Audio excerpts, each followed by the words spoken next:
Setelah kematian ibunya, Maya merasa dunianya runtuh. Rumah tua peninggalan keluarga itu, tempat ia tinggal sekarang, terasa sunyi dan menyimpan begitu banyak kenangan.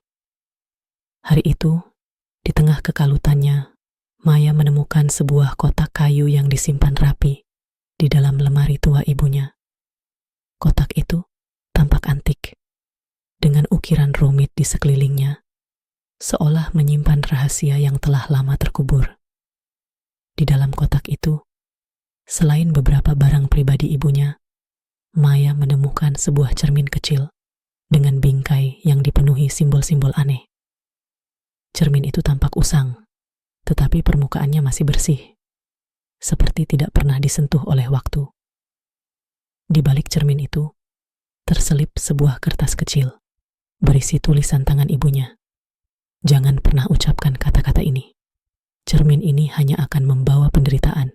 Simpan dan jangan sentuh. Maya membaca pesan itu berkali-kali, merasa bingung. Apa maksudnya?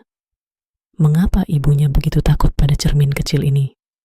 Namun rasa ingin tahu menguasai Maya. Ia tak pernah mendengar cerita apapun tentang benda ini dari ibunya semasa hidup. Dengan perasaan ragu, Maya menyimpan cermin itu di kamarnya, mencoba mengabaikan pesan ibunya, meski pikirannya terus memikirkannya. Beberapa malam berlalu, dan Maya mulai merasakan ada sesuatu yang berubah di rumah itu. Suasana rumah semakin dingin, dan ia sering terbangun di tengah malam karena mimpi buruk yang selalu sama. Seorang wanita berpakaian putih memanggil namanya dari jauh, berdiri di balik cermin, meminta Maya untuk mendekat. Setiap kali Maya mendekat dalam mimpinya, wanita itu tersenyum dengan senyum yang tidak pernah mencapai matanya, lalu menghilang. Suatu malam, Maya merasa didorong oleh rasa penasaran yang tak tertahankan.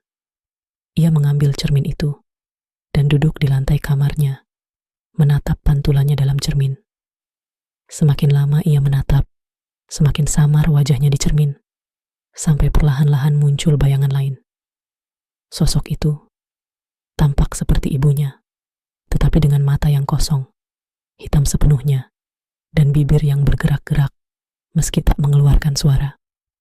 Tanpa sadar, ia mengucapkan kata-kata yang terlintas di kepalanya, kata-kata dari balik kertas yang diselipkan ibunya.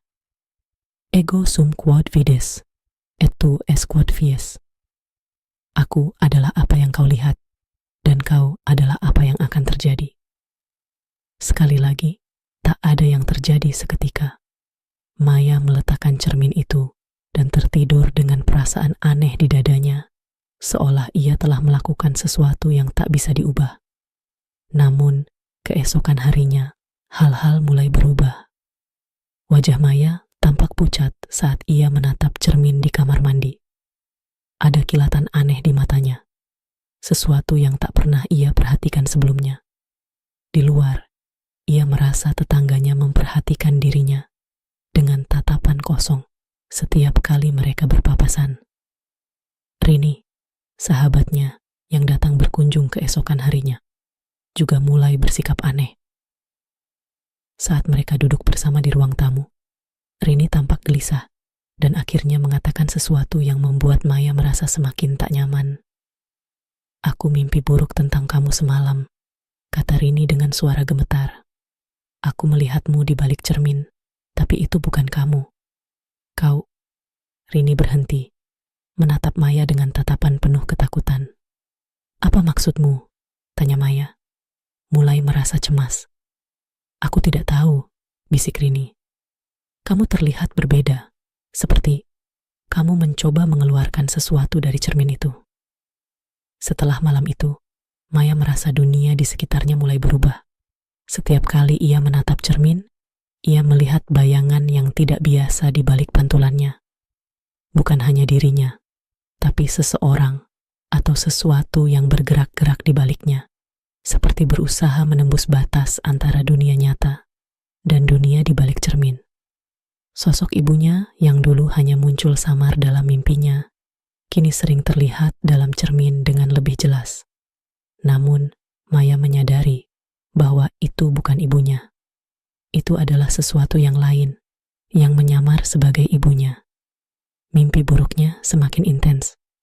Setiap malam, Maya merasa seolah-olah ia terhisap ke dalam dunia cermin itu, terperangkap di antara dua realitas.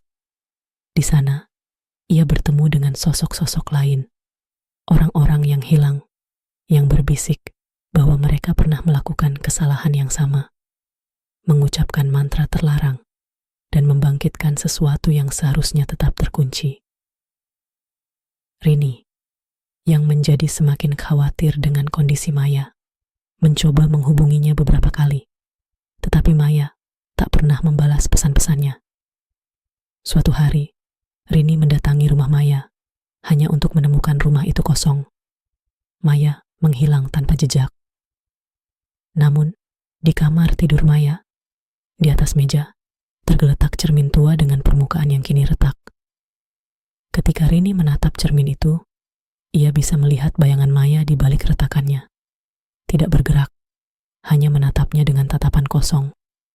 Dan saat Rini mendekatkan wajahnya ke permukaan cermin yang retak, ia mendengar suara berbisik, suara yang sama yang telah menghantui Maya. Ego sum quod fides, et tu es quod fies.